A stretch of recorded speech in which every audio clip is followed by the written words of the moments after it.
আসসালামু আলাইকুম গাইস, এখন আমি আপনাদেরকে দেখাবো গলা কাটিং। গলা কাটিং কীভাবে করতে হয়। একটা টুকরা কাপড় নেবেন, নিয়ে এইভাবে কাপড়টা বসাই দিবেন, দিয়ে সুন্দর করে সেলাই করে দিবেন। সেলাই করে দিতে তখন আমার ভিডিওটা ফোন করবেন। এভাবে সুন্দর করে সেলাইয়ের কাপড়টা রেখে বাকি অংশটা কেটে ফেলে দিবেন।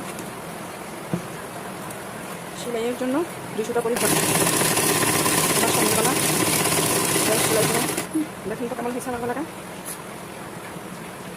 এবার আমরা পিছনের গলাটা সেলাই করে নিব। দেখেন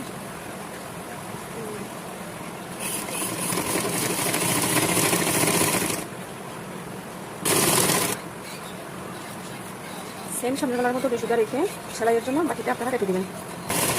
তারা সেলাই করলে ভালো করে আপনারাও পারবেন।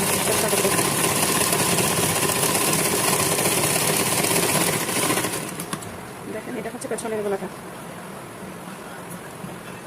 এখন আমরা কাপড়ের মধ্যে গলাটা বসাই দিব। এটা হচ্ছে যে আমাদের ফরম পাটের সামনে দিয়ে সেটা বসাই দিব।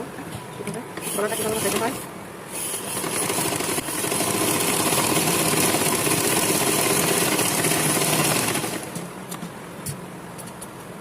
কেটে সাহায্যে একটু করে কেটে নেবেন, কাটলে আপনার কাপড়ের ফিনিশিংটা আসবে।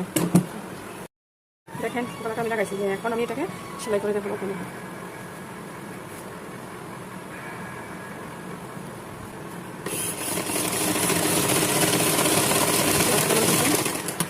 জানাবেন কমেন্টে।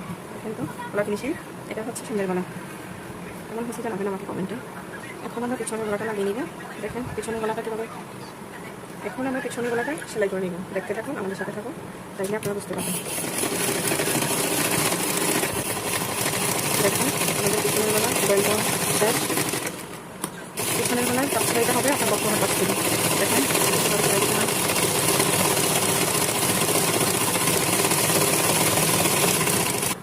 দেখুন তো কেমন হয়েছে আমার গলাটা। পিছনের গলাটা কেমন হয়েছে জানাবেন কমেন্টে। এখন আমরা দুটোটা গলা জয়েন দিয়ে নিব। প্রথমে পিছনের গলাটা নিচে রাখবো, তারপরে আমরা সামনের গলাটা উপরে দিয়ে এইভাবে দেখেন আমি কীভাবে দিই। এভাবে দিবেন, দিয়ে সেলাই করে নিলাম। এটা ঠিক সেমভাবে এভাবে নিয়ে 100টা পরিমাণ রেখে উপরের গলার আপনারা সেলাই করে নিন। দেখেন আমি কীভাবে দিচ্ছি সেলাইটা। আমাকে খেয়াল করলে বড় কাজটা করা হয়ে যাবে।